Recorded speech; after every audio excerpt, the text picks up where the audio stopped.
नांदणी येथील महादेवी हत्तीन हलवण्याच्या पार्श्वभूमीवर कोल्हापुरात संतापाचा उद्रेक झाला होता। माधुरी ब्रिंग बॅक आणि जिओ बायकॉटच्या आंदोलनामुळे आता वनताराने माफी मागितली आहे। त्यांची टीम पुन्हा कोल्हापुरात आली असून महादेवीला परत आणण्यासाठी चर्चा सुरू आहेत।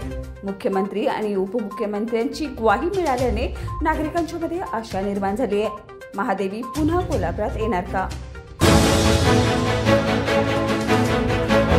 महादेवी हत्तीन पुन्हा नांदणी मठाकडे परत जावी यासाठी महाराष्ट्र सरकारने सर्वोच्च न्यायालयात याचिका दाखल करण्याचा निर्णय घेतला असून या निर्णयाला वनताराने ही सकारात्मक प्रतिसाद दिलाय।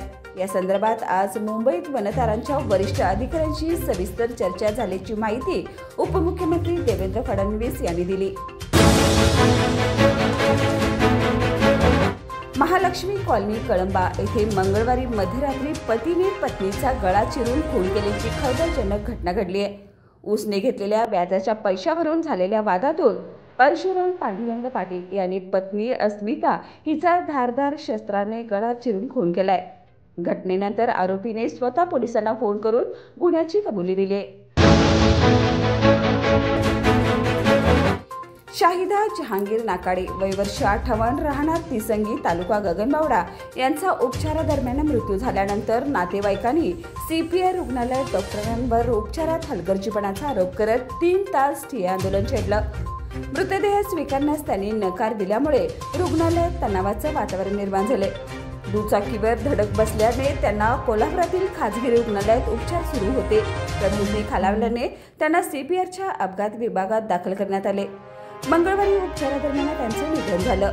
उपचारात निष्काळजीपणा झाल्याचा आरोप करत नातेवाईकांनी गोंधळ घातला। अखेर पोलिसांनी मध्यस्थी करत आरोग्य सेवक बंटी सावंत यांची समजूत घातल्यानंतर मृतदेह स्वीकारण्यात आलाय। रक्षाबंधनाच्या काही दिवसावर येऊन ठेपलं असल्याने आपल्या लाडक्या भावाला राखी पाठवण्यासाठी बहिणींची लगबग वाढली आहे। मंगळवारी कोल्हापूर शहरातील सर्व टपाल कार्यालयात मोठी गर्दी झाली होती। रेल्वे स्टेशन समोरील टपाल कार्यालयासह अनेक ठिकाणी महिलांच्या रांगा लागल्यात। दरम्यान पोस्ट खात्याकडून अलीकडेच नवी प्रणाली लागू केल्याने काही कार्यालयात तांत्रिक अडचणी आणि सर्व्हर डाऊनची समस्याही जाणवली। चिपरी तालुका शिरोळ येथे बुधवारी सकाळी 8:30च्या सुमारास संदेश लक्ष्मण शेळके वय वर्ष 22 या तरुणाचा अज्ञात हल्लेखोरांनी धारदार हत्याराने खून केलाय। तो बहिणीला सोडून मोफेटवरून गावाकडे परतत असताना चिपरी फाट्याजवळ दबा धरून बसलेल्या आरोपीने त्यांच्यावर हल्ला केला। मानेवर पाठीवर बर्मी घाव झाल्याने त्याचा जागीच मृत्यू झालाय। जयसिंगपूर पोलिसांनी घटनास्थळी पंचनामा केला असून पोलीस उपाधीक्षक रोहिणी सोळंके व पोलीस निरीक्षक सत्यवान हाके यांनी पाहणी केली। खून नेमका कोणत्या कारणाने झाला हे अद्याप स्पष्ट झालं नसून सीसीटीव्ही फुटेजच्या आधारे आरोपीचा शोध सुरू आहे। जयसिंगपूर येथील श्री दत्त शासकीय व निमशासकीय सेवकांची सहकार पतसंस्थेत तब्बल 7,56,56,117 रुपयाचा अपहार झाल्याचा प्रकार उघडकीस आलाय।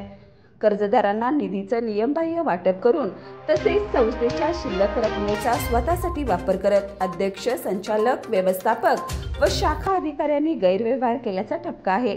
या प्रकरणी लेखापरीक्षक सुभाष दादासाहेब देशमुख राहणार शिरोळ यांनी तक्रार दाखल केली असून गुन्ह्याची व्याप्ती लक्षात घेता प्रकरण आर्थिक गुन्हे शाखेकडे वर्ग करण्यात आले।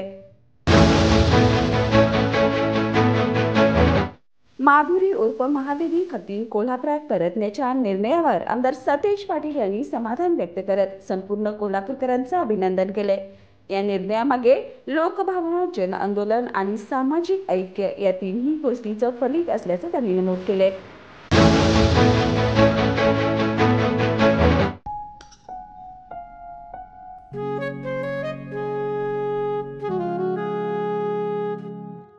बाबा, आज येताना बासुंदी घेऊन या ना।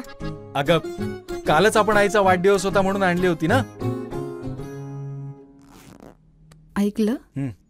गोकुळची बासुंदी पुन्हा खावीशी वाटतेय। खरं सांगू, मलाही खावीशी वाटतेय। पुन्हा पुन्हा खावीशी वाटणारी गोकुळ बासुंदी।